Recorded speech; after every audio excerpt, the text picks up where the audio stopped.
So 4 elements of a winning culture: standards, accountability, purpose, and relationships, which leads to performance, growth, significance, and enjoyment. Which is really what the winning culture that we're talking about. Now, once again, I feel like we're very blessed because you've been part of a team that tests all these things to the absolute extreme. So you had peer reviews. I've been part of things where you have an HR review from your manager. You guys had a little different. Those were HR reviews like everywhere. There's like even in the military, not the performance reviews and buds. Those were actually legitimate. But we would do you would do reviews with your leader.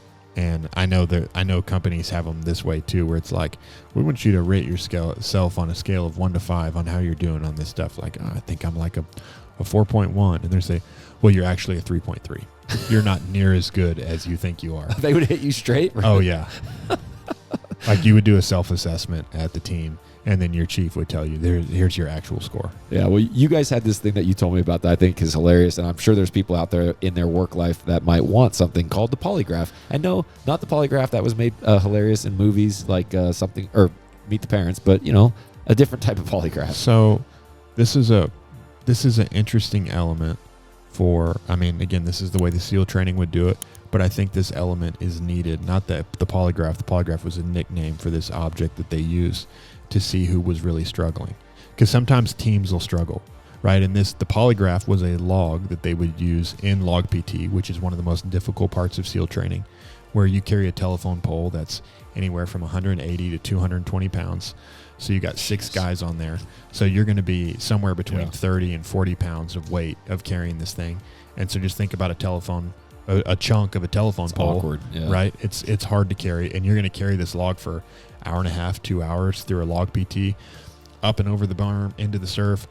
We did one where we lunged for like an hour straight, just lunged off. There's a road called Demo Pit Road. It's a little over a mile down the road. We lunged all the way down and lunged all the way back through soft sand carrying the log. Like, it's brutal. Yeah. And so sometimes log crews, right, like a team of 6 guys, are really struggling. Usually the instructors can see who the weak link is, right? Sometimes there's a student and it's like, man, this guy's just weak.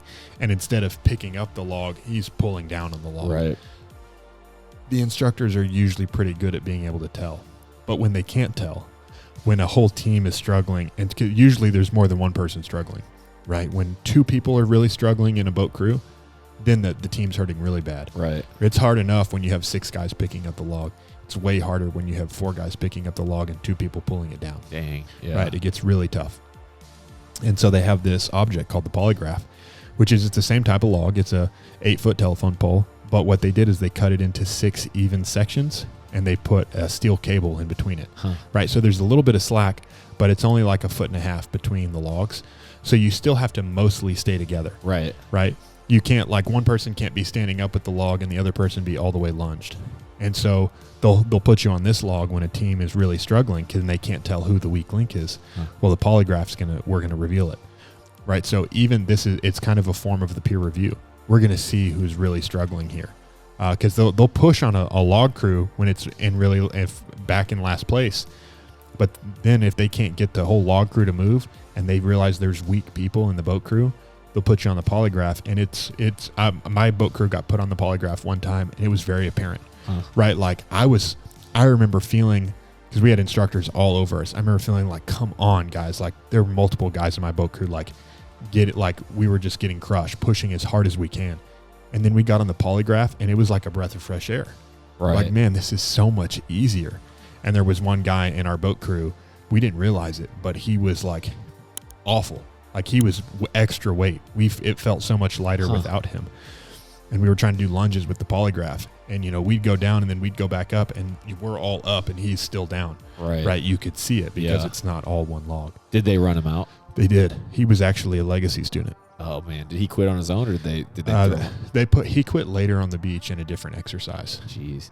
Man, I think it's amazing how you remember all these things, but I think, well, those are brutal moments. I was going to say, they're probably a little bit more emotionally intense. Yeah. Not even every student who goes through buds ends up on the polygraph. You know, Right. you have to be in a boat crew that's struggling at one point to end up on the polygraph. But everyone knows it because even if you weren't on it, you've seen it. I always think it's fascinating how you have stories like that. You also have the story where you guys were running with the boat on your head, and you're talking about it's actually easier. It's not just that person is making it difficult. It's actually easier without them, and that's such Yeah. a good metaphor